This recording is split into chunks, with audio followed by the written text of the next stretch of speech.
माता अपनी बहुओं से रूठ जाती है, 6-6 दिन तक बात नहीं करती, ये बिल्कुल ठीक नहीं है। भाई बहनों से रूठता है, ये ठीक नहीं है। और बहन भी भाई से रूठती है, ये बिल्कुल भी ठीक नहीं है। ऐसे जीवन का उत्साह समाप्त होता है और सबसे बड़ी बात है कि प्रेम समाप्त हो जाता है।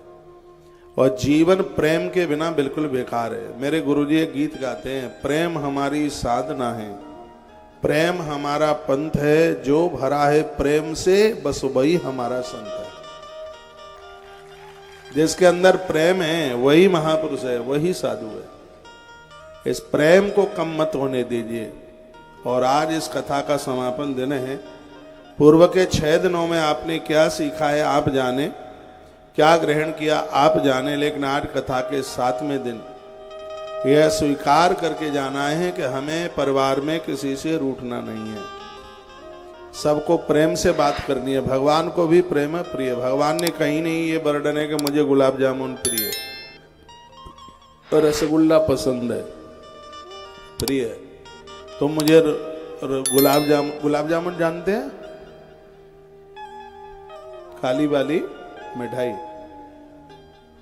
कहीं लिखा नहीं है कि उसे ये पसंद है। लेकिन ये जरूर बताया है, हरे ये जरूर कहा है कि राम ही केवल प्रेम प्यारा, भगवान को प्रेम अति प्रिय। और जहां जीवन में प्रेम है और वही भगवान आके प्रकट हो जाते हैं। हरि व्यापक सर्वत्र समाना, प्रेम से प्रकट हो में जाना। भगवान प्रेम से प्रकट होते हैं। अगरबत्ती धूप बत्ती से प्रकट नहीं, भगवान प्रेम से प्रकट होते हैं। जिन घरों में लड़ाई झगड़े नहीं होते, जिन घरों में प्रेम बना रहता है, तो भगवान तो उस घर की ईंट ईंट में वास करते। याद रखना, जिस घर में लड़ाई हो, रिश्तेदार आया होगा तो वो भी थैला उठा के चल पड़ेगा, अरे चलो यहाँ से, यहाँ तो खोपड़ियाँ फोड़ी जा रही हैं। जब घर में लड़ाइयाँ होती हैं तो रिश्तेदार थैला लेके चला जाता है, तो जिस घर में लड़ाई होगी वहाँ भगवान क्यों नहीं चला जाएगा, वो भी चला जाएगा, वो काहे क्यों टिकेगा। इसलिए घर में झगड़े मत कीजिए, बिल्कुल भी कलह मत कीजिएगा। थोड़ा रोज पास पास बैठा करें। मैं बहनों को कहूँगा, आप अपने कमरे से सुबह नहा धो के निकलती हैं 8 बजे 9 बजे जितने बजे, पहले तो 6 बजे निकलती थी, लेकिन अब थोड़ा सा परिवर्तन हुआ है। उसके बाद बहनें 7 बजे निकलती थी। कुछ साल पहले कोरोना से पहले 8 बजे निकलती थी, लेकिन आजकल 9 साढ़े 9 बजे अंदर के दफ्तर से बाहर निकल के आती हैं, अपने कमरे से। फिर आके देखते हैं कि डोकरी ने क्या काम रसोई का कितना कर लिया है, सास ने क्या कर रही है। कमरे में से जब निकल के आएगी तो एक आंख उसकी सास की तरफ होती है कि डोकरी है किधर किधर बैठी है, और अचक से देख लेती है।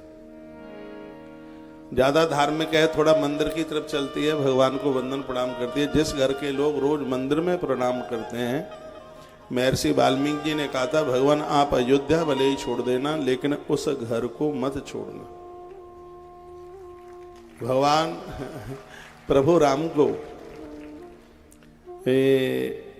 महर्षि वाल्मीकि बोले, घर का मंदिर बहुत अच्छा होना चाहिए। कल मैं 2-3 घरों में रात में गया, मंदिर बड़े अद्भुत अद्भुत।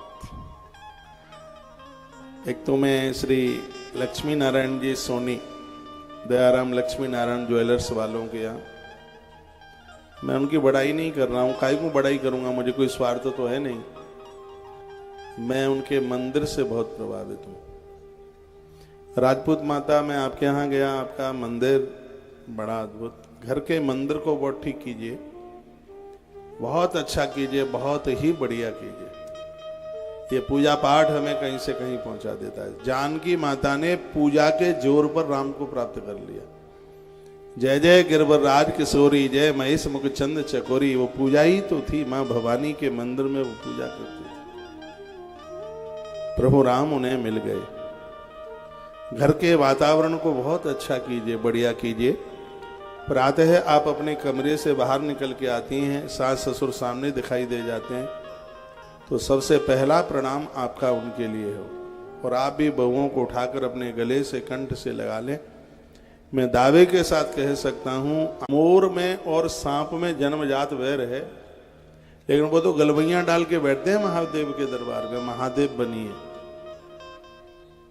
बैल में, नंदी में और शेर में कितना बड़ा बैर है, लेकिन दोनों गलबैयां डाल करके बैठते हैं पास पास, वहां वो नहीं लड़ते, बिल्कुल भी झगड़ते नहीं है। तो ऐसा दरबार आपका हो जाए जहां कोई लड़ाई नहीं, झगड़ा नहीं, वही मनुष्यता नहीं, क्रोध नहीं। राव देखिए, उसके कैलाश की कभी आनंद की खुशबू दूर नहीं जाती, आनंद होता है, उसका घर कैलाश बन जाता है, उसके घर में आनंद ही आनंद होता है। ऐसा जीवन जीने की कोशिश करें, बहुत आनंद हो जाएगा। तो कुल, गुण और धैर्य, धैर्य को बना करके रखें। आज बेटियां ससुराल जाती हैं, जाते ही सब कुछ बदलना चाहती हैं। एक घर में मैं कहीं बैठा था, बहू अपने ससुर को लड़ रही थी कि तुम तो अपने भाइयों के लिए जीते रहे, तुमने हमारे पति के लिए क्या किया, तुम तो उन्हीं के लिए करते रहे, अपने भाइयों के लिए। तो उस बूढ़े आदमी ने क्या जवाब दिया, कहा बेटा मैं क्या करूं, तू पहले आ जाती, तू लेट आई है ना, तू पहले आ गई होती तो मुझे होशियारी पहले से मिल गई होती। मैं तो मूर्ख हूं, सो भाइयों के लिए लगा रहा, क्योंकि बुद्धिमान गुरु तो आज मुझे मिला है, तो यदि पहले आ गई होती तो तुझसे मैं सीख करके फिर वैसा कर लेता, लेकिन तू तो आई है अब। लेकिन तब तक तो मेरी मूर्खता ने सब कुछ चौपट कर दिया। वो बड़ा होशियार आदमी था, भाई भाई के लिए जीवन जिए, ये तो बहुत अच्छा है। लेकिन आजकल की बहनें, आप अपने ऊपर मत लीजिएगा, ये अपना पराया ज्यादा जानती है, ये हमारा है, ये जेठानी का है। अरे तुम्हारे लाड़ में इतना प्रेम होना चाहिए कि जेठानी के बच्चे अपनी माँ के बिना, देवरानी के बच्चे अपनी माँ के बिना रह लें, लेकिन वो तुम्हारे बिना ना रह पाए। अपनों से भी तुमने प्रेम किया तो कौन सी बड़ी बात है। बच्चों की आंख में आंसू आ जाएं और अपनी माँ को कहें मम्मी चाची कब आएगी, अपनी मम्मी को बोले कि बड़ी मम्मी कब आएगी। अपने खास भाई से भी ज्यादा प्रेम चाचा और बड़े पापा के बच्चों से होना चाहिए। हमने माता कौशल्या की कथा पढ़ी है। भरत कैकेयी के पुत्र हैं, राम माँ कौशल्या के पुत्र हैं। राम का वनवास हो गया, भरत ननिहाल से आए, कैकेयी माँ के दरबार में पहुंचे तो सब चौपट हो गया था। भरत बहुत रोए। शत्रुघ्न ने मंथरा की पीठ पर लात का प्रहार किया, कुंवर टूटे फुट पार, उसके मुंह में से रुधिर निकला। तब भरत ने कहा, शत्रुघ्न पापियों को मार के करेंगे क्या, हम खुद में ही मर गए। यदि पापों का प्रक्षालन करना है तो कौशल्या माता की गोद की गंगा में ही जाके छिप जाएंगे, तब ये पाप धुल सकता है। भरत शत्रुघ्न को लेकर के मां कौशल्या के दरवाजे पर पहुंचे।